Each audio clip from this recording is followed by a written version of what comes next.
ఉన్న బంగారాన్ని విడిపించి ఆ రోజు ఆన్లైన్ రేటుకే మేము కొంటాం. Sharma gold company. నమస్తే, వెల్కమ్ టు సుమన్ టీవీ. నేను మీ యామ్ని. ప్రస్తుతం మనతో ఉన్నారు ప్రముఖ ఆధ్యాత్మికవేత్త, ప్రముఖ జ్యోతిష వాస్తు పండితులు, బ్రహ్మశ్రీ డాక్టర్ నాయకంటి మల్లికార్జున శర్మ గారు ఉన్నారు. గురుగారితో మాట్లాడి మనకున్న సందేహాన్ని అడిగి తెలుసుకుందాం. నమస్కారం గురుగారు. నమస్కారం అమ్మ. గురుగారు, ఈ శని వక్రగతి వల్ల అండి మకర రాశి వారికి ఏ విధంగా ఉండొచ్చు అసలు? ఓం శ్రీ గురుభ్యో నమః. మకర రాశి వాళ్ళకు వచ్చేటప్పటికల్లా గ్రహస్థితులన్నీ కూడా మనం పరిశీలించినట్లయితే శని వక్రస్థితి అంటే కుంభరాశిలో శని వక్రగతి పొందటం వల్ల కొంతమందికి మంచి ఫలితాలు, కొంతమందికి వచ్చే చెడు ఫలితాలు, కొంతమందికి వచ్చే మిశ్రమైన ఫలితాలు వస్తూ ఉంటాయి. అంటే మిశ్రమైన ఫలితాలు కొన్ని రాసుల వాళ్ళకి రావటం, మంచి చెడుల యొక్క మిశ్రమాలు, రకరకాలుగా ఫలితాలు వస్తుంటాయి. శని వక్రగతి, అసలు వక్రగతి అంటే ఏమిటి? వాట్ ఈస్ ద రెట్రోగ్రేడ్ అంటాము. రెట్రోగ్రేడ్ అంటే ఏమిటి అని అంటే, సహజంగా తెలుగులో దీన్ని వక్రగతి అని తిరోగమనం అంటుంటారు. అంటే ఏదైతే ఒక రెండు ప్లానెట్స్ అంటే టూ ప్లానెట్స్ అనేవి రొటేట్ అవుతూ ఉండగా ఒక ప్లానెట్ అంటే ఒక గ్రహము దాని యొక్క వెలాసిటీ వేగం తగ్గితే దాన్ని రెట్రోగ్రేడ్ అంటారు. దాని యొక్క డెఫినేషన్ అంటే రెండు గ్రహాలు 100 కిలోమీటర్స్ స్పీడ్ వెళ్తుండగా రెండు కార్లు, ఒక కారు వచ్చేటప్పటికి 80కి పడిపోతే, అంటే 80 స్పీడ్కి వస్తే లిమిట్కి, ఆ 80 స్పీడ్కి వచ్చిన లిమిట్ వచ్చిన కార్ని వక్రస్థితి పొందింది అని డెఫినేషన్. అంటే టూ ప్లానెట్స్ ఎప్పుడు కూడా రొటేట్ అవుతూ ఉంటాయి. సహజంగా ఏమిటంటే అన్ని గ్రహాలు కూడా రొటేట్ అవుతుంటాయి. ఆ రొటేట్ క్రమంలో ఒక ప్లానెట్ అనేది ఎప్పుడైతే దాని యొక్క వెలాసిటీ వేగాన్ని తగ్గించుకుంటే అది వక్రస్థితిలోకి వెళ్ళినట్టు. మనం భూమి మీద నుంచి చూసే వాళ్ళకి అది వెనక్కి వెళుతున్నట్టుగా అర్థం. అంతరిక్షంలో అలా ఉండదు. ఆస్ట్రోఫిజిక్స్లో ఆస్ట్రోఫిజిక్స్లో అలానే ఉంటుంది. అంతరిక్షంలో ఎలా ఉంటుంది? అది వేగం తగ్గుతున్నట్టు అర్థం, దాని యొక్క వెలాసిటీ తగ్గించిందని అర్థం. కానీ మనకి భూమి మీద ఉండే వాళ్ళకి ఏంటంటే అది వెనక్కి వెళుతున్నట్టుగా అర్థం. మనం భూమి మీద ఉన్నాం కాబట్టి ఆ ఫలితాలు ఆ విధంగానే మనం పొందాలి.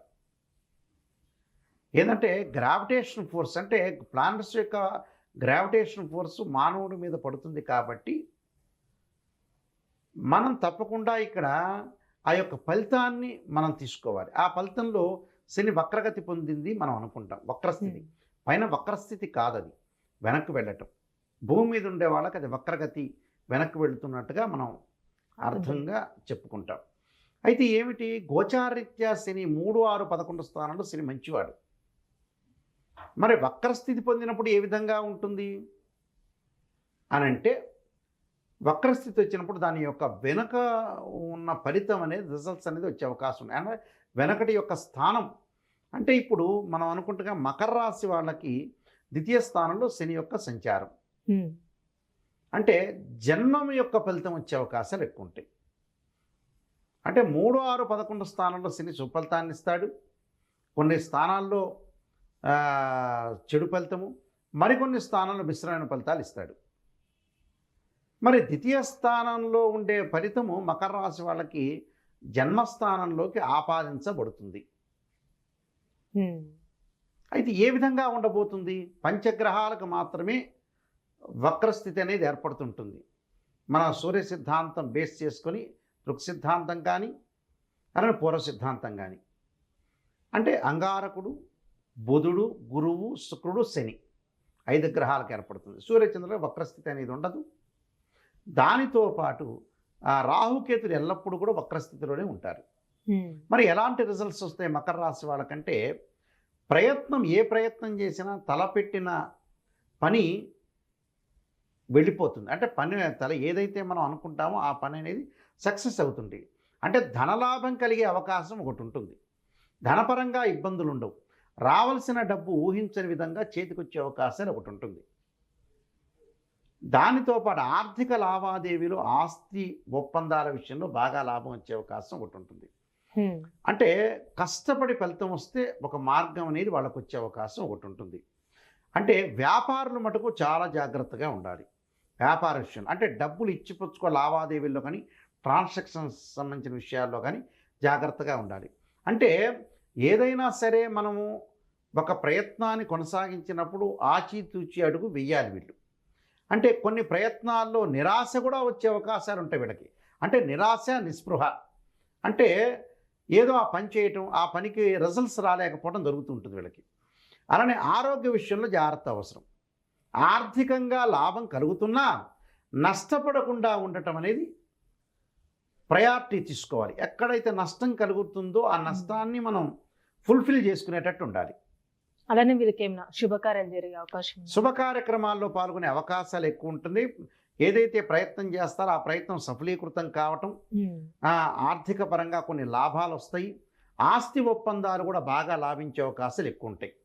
అంటే కష్టపడితే మటుకు కొంత ఆదాయ మార్గాలు ఆశించినంత ఫలితాలు వచ్చే అవకాశాలు ఒకటి ఉంటాయి. దాంతోపాటు కొంత ఆరోగ్యం అనేది కొంత కుదురుపడే అవకాశం ఒకటి ఉంటుంది. కుటుంబంలో శుభ కార్యక్రమాలు జరిగే అవకాశాలు ఉంటాయి. ఆస్తి వివాదం అనేది అనుకూలంగా పరిష్కారం కావటం. ఈ కాలంలో వ్యాపారం విషయంలో చాలా జాగ్రత్త ఉండాలి. ఉద్యోగస్తులు ఎవరైతే ఉంటారో తోటి కొలీగ్స్ తోటి చాలా జాగ్రత్త ఉండాలి. అంటే అన్ని రహస్యాలు, సీక్రెట్స్ అందరికీ చెప్పకూడదు. చెప్పటం వల్ల వీళ్ళకి ఇబ్బందులు కలిగే అవకాశాలు ఉంటాయి. పై అధికారుల యొక్క ఆవేశం అనేది వీళ్ళ మీద పడే అవకాశాలు ఎక్కువ ఉంటాయి. అంటే మనం ఎంతవరకు ఉండాలో అంతవరకే జీవితాలు నడిపించుకుని ముందుకు వెళ్ళాలి. మనమే మోనార్క్ అనుకొని మనం ముందుకు వెళ్ళామనుకోండి, చాలా ప్రాబ్లమ్స్ వచ్చే అవకాశం ఉంటుంది. అంటే అందరి యొక్క ఆలోచన సరళి తీసుకుని మనం ముందుకు వెళ్ళాలి. గృహ నిర్మాణం చేపట్టే అవకాశాలు ఎక్కువ ఉంటాయి. సంతానం ద్వారా కొన్ని శుభవార్తలు, విదేశాలకు వెళ్ళే అవకాశాలు ఎక్కువ ఉంటాయి. కానీ ఆరోగ్యం కొంత కుదుట పడుతుంది. కానీ ఆరోగ్యాన్ని మటుకు జాగ్రత్తగా చూసుకొని ముందుకు వెళ్ళాలి. అంటే వీరికి సంబంధించిన పరిహారం ఏంటండి? సంబంధించిన పరిహారాల్లోకి మనం ముందుకు వెళ్తే విద్యార్థులకి కొంత అనుకూలంగా ఉంటుంది. విద్యార్థులకి ఎలాంటి ప్రాబ్లమ్స్ వచ్చే అవకాశాలు ఉండవు. కానీ మనస్థిమితం అనేది చాలా ముఖ్యం. వీళ్ళకి మనస్సు యొక్క ఆలోచన అనేది స్థిమితంగా ఉండదు. అంటే స్థిరమైన నిర్ణయాలు తీసుకోలేకపోతారు. అందువల్ల కొన్ని ప్రత్యేకంగా పరిహారాలు చేసుకొని ముందుకు వెళితే వాళ్ళకి అనుకూలమైన ఫలితాలు ఉంటాయి. అయితే ఈ ప్రయాణంలో, ఈ 138 రోజుల ప్రయాణంలో ఎమినెంట్ స్కాలర్స్ తోటి మాట్లాడే అవకాశాలు వీళ్ళకి వస్తుంది. అంటే అవార్డులు, రివార్డులు, మళ్ళీ ఒక మంచి చెడు రెండూ జరుగుతాయి వీళ్ళకి. అంటే మిశ్రమైన ఫలితాలు ఎక్కువగా ఉంటాయి వీళ్ళకి. అయితే దానికి కొన్ని పరిహారాలు చేసుకోవాలి. దాని పరిహారంలో ముఖ్యంగా వాళ్ళు భయం తొలగటానికి, మానసిక స్థితి బాగుండటానికి ఆంజనేయ స్వామి యొక్క ఆరాధన. ఆంజనేయాయుధే వాయుపుత్రాయ ధీమే తన్నో హనుమత్ ప్రచోదయాత్ అనేది, క్షీరపుత్రాయుధి అమృతతత్వాయ ధీమే తన్నో చంద్ర ప్రచోదయాత్ అని చంద్రుడిని ఆరాధన చేయాలి సోమవారం రోజున. సోమవారం చంద్రుని ఆరాధన చేసి వాళ్ళు ఏదైనా సరే దద్దోజనం లాంటిది భగవంతుడికి నైవేద్యం పెట్టాలి. అలా నల్లని ద్రాక్షారసం తీసుకుని ఏదైనా సరే దేవాలయంలోకి వెళ్ళి ఆ శనైశ్చరుడి మీద పోస్తూ నీరాంజన సమాభాసం వైపుత్ర్యమాగ్రజం ఛాయామార్తాండ సంభూతం తం నమామి శనైశ్చరం అనే మంత్రం అందరికీ వచ్చు. ఆ మంత్రం చదువుతూ నల్లని ద్రాక్షారసం శనైశ్చరుడి మీద పొయ్యాలి. ఆ రోజు తలస్నానం చేయాలి. తలస్నానం చేసేటప్పుడు షాంపు కానీ కుంకుడు కానీ పెట్టుకోకూడదు. ఒంటి మీద సబ్బు రుద్దుకోవచ్చు. అలాగా ఎన్నైతే ఈ 138 రోజుల పాటు సంబంధించిన శనివారాలు వస్తాయో ఆ రోజు చేయటం మంచిది. శనివారం ప్రాతకాలం, ఒకవేళ ప్రాతకాలం కుదరని వ్యక్తులు కూడా ఉంటారు. ప్రదోషకాల సమయం ఉంటుంది, అంటే చీకటి పడే సమయంలో. ఆ సమయంలో కూడా శనికి సంబంధించిన నేను చెప్పిన ద్రాక్షారసం పోసి పరిహారం చేసుకోవచ్చు. ఈ పరిహారం ఈవినింగ్ కూడా, సాయంకాలం పూట కూడా ఈ పరిహారం చేసుకోవడం వల్ల కూడా మంచి రిజల్ట్స్ వచ్చే అవకాశం. ఏది బాధపడాల్సిన పని లేదు. ప్రతిదానికి ఒక సొల్యూషన్ అనేది భగవంతుడు అందించాడు. ఆ సొల్యూషన్ తీసుకొని మనం ముందుకెళ్తే జీవిత లైఫ్లో మనం ఒక నిర్మాణాత్మకంగా, అంటే కొంతమంది బాధపడుతున్నారు, ఒకళ్ళ ద్వారా ఇంకోళ్ళకి అనవసరమైన గొడవలు, తగాదులు వచ్చే వ్యక్తులు ఉంటారు. మనం మంచిగున్నా కూడా ఎదుటి వాళ్ళ వల్ల కూడా ప్రాబ్లమ్స్ వచ్చే అవకాశాలు ఉంటాయి. దాన్ని లిమిట్ వదిలిపడేయాలి. వదిలిపెట్టే మనం చేసే పని ఏమిటి అనేది ఆలోచన చేసి ముందుకు వెళ్తే జీవితంలో సక్సెస్ అయ్యే అవకాశం ఉంటుంది. మన లోపాలను కూడా మనం సవరణ చేసుకోవాలి. అంటే శ్రేయ లోపం పెరుగుట పెద్ద విద్య, లోపం పెరిగిన వాడే పూర్ణుడవుతాట నరుడు, అంటే స్థితప్రజ్ఞుడు అవుతాట. ఇవన్నీ కూడా గుర్తుంచుకొని ముందుకెళ్తే లైఫ్లో సక్సెస్ అయ్యే అవకాశం డెఫినెట్లీ ఉంటుంది. మంచి పరిహారం తెలియజేస్తారండి. ధన్యవాదాలు. నమస్కారం. సుమన్ టీవీలో మీ పర్సనల్ అండ్ బిజినెస్ ప్రమోషన్స్ కోసం కింది నెంబర్కి కాంటాక్ట్ చేయండి.